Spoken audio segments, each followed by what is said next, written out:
지난달 22일 제4차 국가철도망 구축 계획안 연구 용역 결과가 발표됐습니다.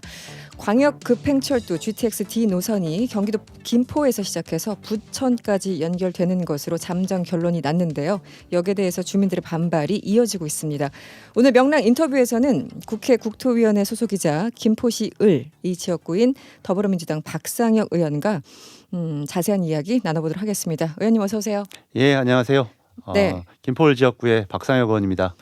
요즘 굉장히 바빠지신 것 같아요. 아무래도 지역구 사안이 굉장히 좀 예민하게 걸려 있는 부분이어서 먼저 GTX-D 노선안 이 김포에서 시작해서 부천 종합운동장까지 이어지게 하겠다. 이 연구 용역 결과가 일단 발표됐어요. 이게 6월쯤에 확정이 되는 건가요?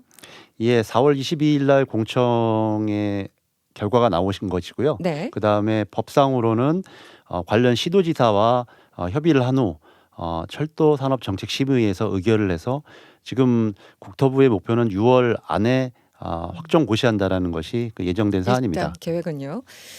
그 서부권 지역 주민들 특히 이제 김포에 계신 분들 이쪽 분들은 강남 집결을 기대하고 있었고 전망하고 있었는데 왜 이렇게 된 것이냐 굉장히 반발하고 있어요. 먼저 강남까지 연결돼야 되는 이유를 좀 간략하게 설명해 주시면 어떻습니까? 정확하게 말씀드리면 강남 직결이 아니고요. 네. 저희들은 수도권의 서부 지역인 김포 검단에서부터 네. 저 수도권의 동부 지역인 하남까지를 연결하고 하남까지. 그래서 서울 남부를 관통하게 되는 노선입니다. 그래서 저희들은 김하선이라고 부른 네네. 김하선이 되어야 된다고 말씀드리는 것도 네. 그런 이유이고요. 아시는 것처럼 지금 서울 남부 지역도 굉장히 포화 상태입니다. 그 2호선과 9호선이 진행되는 그 굉장히 많은 그 비즈니스가 밀집되어 있는 곳이지 네네네. 않습니까? 그래서 오랫동안 서울에서도 이 2호선과 9호선을 대체할 수 있는 남부광역급행철도의 필요성을 제기해 왔던 것도 사실이고요. 그리고 마찬가지로 지금 김포 인구가 48만입니다. 네. 이제 곧 50만이 되면 전국에서 18번째로 50만을 넘는 도시에 그렇군요. 들어가게 됩니다. 네. 그리고 같이 2기 신도시인 검단 같은 경우도 현재 인천 검단이 포함된 인천 서구가 55만이고요. 네. 김포와 연접한 지역만으로 한정해도 한 25만이 되는 거고 올해부터 18만의 새로운 검단 신도시 인구가 입주 예정입니다. 네. 그렇기 때문에 2기 신도시인 김포와 검단의 규모만 해도 벌써 현재 기준으로 볼 때도 한 70만이 넘는 거고 네. 또 이 저희들이 원했던 이번 GTX-D 라인원에 보면은 인천 계양과 부천 대장의 3기 신도시가 예정되어 있습니다. 네네. 그렇게 따지면 인구 규모가 한 100만이 훨씬 넘는 그런 대단히 인구 밀집 신도시가 만들어지는 상황에서 지난 22년간 광역교통 계획이 여러 차례가 있었는데 그중에 이 김포와 인천 김포 축에는 전혀 어떤 광역교통망이 선정되거나 배정된 적이 없습니다. 없었다. 지금 인구를 이제 말씀해 주신 이유가 김포가 지금 한 49만 정도고 예, 곧 48만입니다. 48만 정도고 이제 곧 50만을 이제 돌파할 것이다라고 예측을 해 주셨고 이 얘기를 하신 이유가 아마 이 GTX B 노선이 지나가는 구리 같은 경우는 한 19만 명 그리고 C 노선 같은 경우 이제 양주 같은 경우 23만 명에 비해서 김포가 월등하게 이제 인구가 많다 이런 얘기를 좀 해주고 싶으신 것 같은데 하나하나 좀 여쭤볼게요. 그 2019년에 개통한 열차 김포 골드라인이라고 부르지 않습니까? 이용하신 분들이 상당히 많은데요. 말 그대로 지옥철로 악명이 높습니다. 지금 상황은 어떻습니까? 저희가 네. 혼잡률이라고 네네. 표현을 하는데요. 혼잡률이 285%입니다. 네. 정확하게 그 의미는 172명이 최대 탈 수 있는데 387명 정도가 타는 것이고요. 네, 특히 출퇴근 시간에. 예, 네네. 최대 혼잡한 시간에 네. 조금 더 자세하게 말씀드리면 혼잡률이 250%면 1제곱미터당 네. 7.5명이 들어가는 정도입니다. 거의 불가능한 거 아닌가요? 예, 그래서 사실상. 네. 거의 그 국토교통부가 발표한 지침에 따르면 250% 정도면 손을 거의 쓸 수 없고 몸을 전혀 가눌 수 없는 상태다라는 게 250%의 상태거든요. 네. 그런데 현재 김포 골드라인은 아침 출근 시간대 285%다. 그러면 상상이 충분히 가능하시라고 생각하고요. 지금 서울에서도 가장 혼잡률이 높았던 9호선이라든지 이런 경우에도 이런 정도의 혼잡률은 나타나지 않습니다. 그렇군요. 지금 김포 골드라인 설명해 주셨는데 지금 수치상으로는 도저히 사람이 서 있기가 불가능해 보이는 그런 상황인데 그 일반적으로 그렇게 생각하면 배차 간격을 좀 늘리거나 지금 차량이 뭐 두량짜리라고 하는데 이걸 좀 늘리면 되지 않을까라고 생각을 하시거든요. 어떻게 보십니까? 예, 김포 골드라인은 네.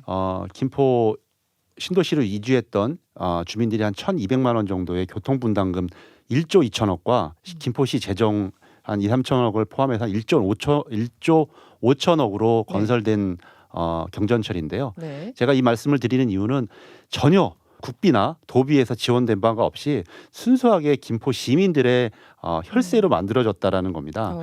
네. 그만큼 시민들이 갖고 있는 자기들이 만든 돈으로 두량의 경전철을 만들었는데 이게 플랫폼이 두량밖에 안 됩니다. 두량 규모밖에 안 되기 때문에 늘릴 수가 없는 거예요. 늘릴 수가 없습니다. 그래서 차량을 증차해서 조금 배차 간격을 좀 줄일 수는 있겠지만 그 한계가 명확하다. 그래서 이 지금 골드라인만으로는 지금의 김포의 교통 문제 그리고 장기적인 교통 상황을 해결할 수 없다라는 것이고요.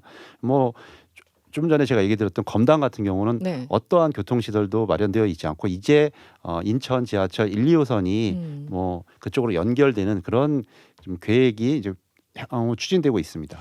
근데 이해가 안 가는 게요. 이 김포 골드라인이 2019년에 개통을 했고 그렇다면 이제 몇 년 전부터 공사를 쭉 해왔을 텐데 당시만 해도 이제 사람들이 이주를 많이 하고 했을 텐데 수요 예측을 전혀 못한 건가요? 예, 제가 보기엔 정확한 수요 예측이 없었고 네. 특히 2기 신도시의 교통 대책을 마련하지 않았던 정부의 책임이 저는 크다고 생각합니다. 네. 그리고 그 당시에 좀 배경적으로 보면 경전철 자체가 굉장히 용인 경전철이라든지 의정부 경전철 사업에서 실패하면서 그렇죠. 네. 이 우리 김포 경전철에도 그만한 투자라든지 경제성에 대해서 굉장히 인색했던 것이 저는 사실이라고 생각합니다. 지금 이제 논란이 계속되면서 국토부가 뭔가 약간의 수정안을 제시한 것 같아요. 그래서 지금 얘기하고 계신 GTX D 노선하고 GTX B 노선, 이 B 노선이라는 게 인천 송도에서 남양주 마석까지 이제 이어지는 건데 이 선로를 좀 공유하자 이런 제안을 한 것 같아요. 그래서 이제 여의도역, 용산역까지 연결하는 방안을 좀 검토하겠다라고 밝혔는데 이 수정안도 동의하기가 어려우신 건가요? 그러니까 이 부분에 대해서 좀 정확히 말씀드릴 게 있습니다. 제가 네. 국토교통위원이고 여러 가지 정부와 협의를 했지만 네. 이 부분과 관련되어서 어떤 수정안을 제안받거나 또 마찬가지로 우리 시도지사가 협의를 하게 되면 이제 이재명 경기지사가 협의를 하게 될 텐데 그렇죠. 마찬가지로 이재명 경기지사도 이런 부분과 관련돼서 수정안으로 제안받거나 한 적이 없습니다. 아직까지. 네. 일부 언론이라고 하면서 관계자라고 하면서 아. 이런 보도의 뉘앙스가 나타나고 있는데요. 또 그 지금 단계에서는 저희들이 이 노선을 확정하는 단계입니다. 네. 결국 지금 얘기하고 있는 것은 용산으로 GTX B 노선을 공유하는 것은 어떻게 선로를 활용하는 문제이거든요. 선로 공유한다고 표현을 하네요. 예. 네네. 그런데 지금 논의할 것도 아닌 것을 가지고 마치 김포 시민들이 GTX D 노선을 요구하니까 이것이 개선책인 것처럼 발표하고 있기 때문에 오히려 김포 시민들과 서부권 주민들은 굉장히 자신들의 요구가 호도되고 있다 네, 이렇게 네. 생각을 하고 있습니다. 그런가 하면 다른 대안 중 하나로 이것도 역시 뭐 언론을 통해서 그냥 흘러나오는 얘기일 것 같은데 일산 킨텍스까지 가서 이제 환승 시에 이 강남 삼성역으로 이어지는 A 노선을 이용하는 그런 방안도 이제 보도가 되고 있는데 이 방안은 어떻습니까? 그 방안은 뭐냐면 인천 지하철 2호선이 네. 김포를 관통해서 네.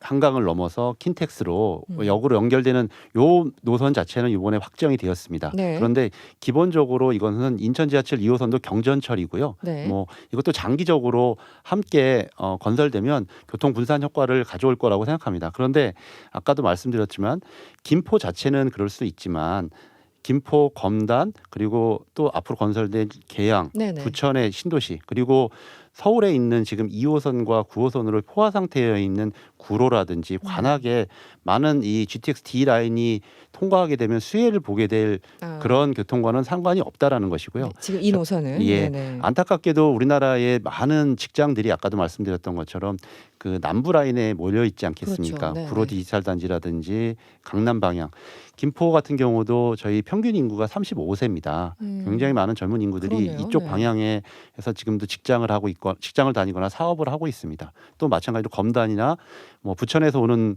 많은 주민들도 여기서 많은 일들을 하고 있거든요. 그래서 음. 그런 부분들까지 고려한다면 저희들이 GTX-D가 반드시 필요하다라고 생각을 하는 거죠. 지금 그 박상현 의원께서 계속 이제 말씀하시고 언급하시는 게 2호선, 9호선 이미 또 포화 상태고 앞으로도 수요가 더 늘어날 것이다. 왜냐하면 비즈니스가 몰려있기 때문에. 그런데 국토부에서는 지자체가 요구한 대로 그러니까 GTX-D 노선을 설계하게 되면 지하철 2호선, 7호선, 9호선과 노선이 중복된다. 그리고 수도권과 지방 간의 투자 균형이 맞지 않는다. 이렇게 주장을 하고 있거든요. 저희도 전국적인 균형 발전을 원하는 것은 사실이고요. 그렇다고 수도권 내부의 균형 발전을 외면해서는 안 된다고 생각합니다. 네. 그리고 GTX라는 것이 자체가 서울 밖에서는 한 10km 정도 간격, 그리고 서울 안에서는 그보다는 한 6, 7km 정도의 간격을 두고 건설되도록 하는 것이 원래 목표입니다. 네. 그래서 일부 중복은 피할 수 없지만 그 수요가 저는 정말 다르다고 생각해요. 빨리 이동해야 되는 사람들이 갖고 있는 수요이기 때문에 네네. 그 논리라면 GTX A, B, C 노선도 마찬가지로 중복을 피할 수 없는 거죠. 일산에서 시작하는 GTX A 같은 경우도 네. 3호선이라든지 다른 네. 노선과 얼마든지 중복되지 않겠습니까? 그렇죠. GTX C 네네. 노선 같은 경우도 양주에서 출발하지만 거기에 많은 노선들이 이미 오랫동안 1호선, 7호선 등 많은 노선들이 있습니다. 네. 예, 그렇게 생각한다면 거기서도 그 중복되는 앞에 거는. 있는 인근 도시로 갈 수밖에 없는 게 사실일 텐데 왜 저희 수도권 서부 주민들에게만 이렇게 가혹한지 많은 우리 수도권 서부 주민들이 안타깝게 생각하고 네. 이해하지 못하는 그런 상황입니다.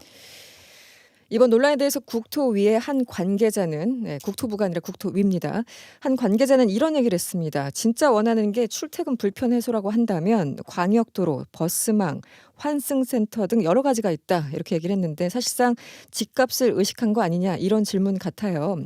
정확히 출처를 좀 알 수가 없는데 조금 말씀하신 취지대로 네. 집값 문제를 지금 염두에 둔 발언이지 않을까 싶어요. 사실 댓글들 봐도 결국은 집값 때문 아니야 이런 댓글들도 상당히 있는 게 사실이죠. 그런데 네. 제가 말씀드리고 싶은 것은 아까도 말씀드렸던 신도시가 만들어졌을 때 원래 정부의 약속대로 네. 교통의 대책이 마련되어졌으면 전혀 이런 문제가 발생할 수 없었겠죠. 저는 오히려 신도시 아파트를 짓고 신도시를 만들었던 것과 교통 대책이 거의 한 보통 10년 이상의 격차가 납니다. 네네. 지금 GTX A 노선도 네. 운정에서 우리 강남 방향으로 가지만 이게 2014년도에 처음 계획이 반영되고 이제 2023년도에서 2026년 사이에 건설이 되거든요. 거의 네. 10년 정도가 나타나기 때문에 네.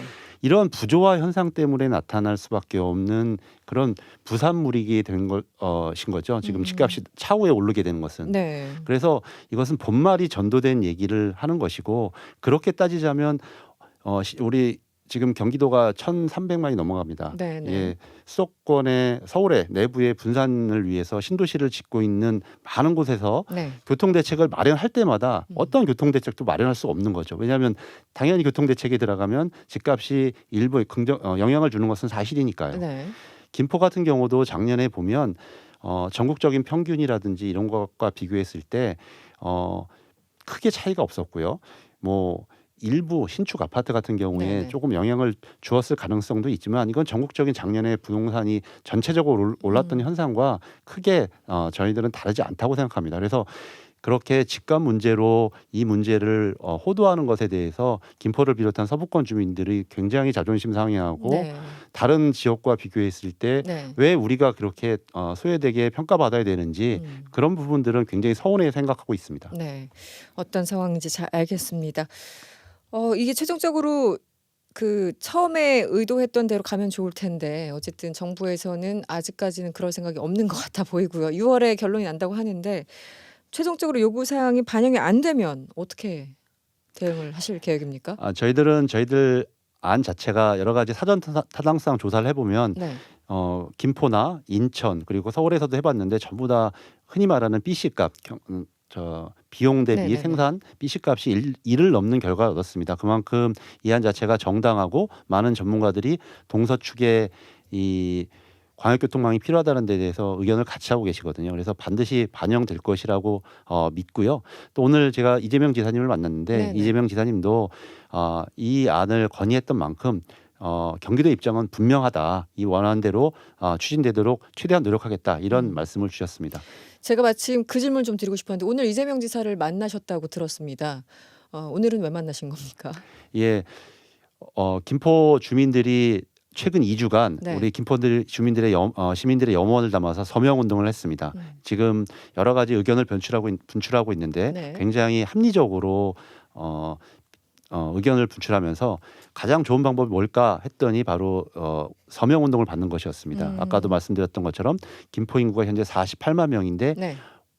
어제까지 25만 명의 상당하네요. 온라인과 뭐 직접 서명을 받아서 이 의견을 전달을 드리고 뭐 다시 한번 김포 시민들의 염원을 간곡하게 말씀드렸습니다. 또 마찬가지로 네. 서부권의 김포, 인천, 부천, 하남의 국회의원들도 함께 동참해서 저희 GTX-D의 타당성과 당위성을 말씀드렸습니다.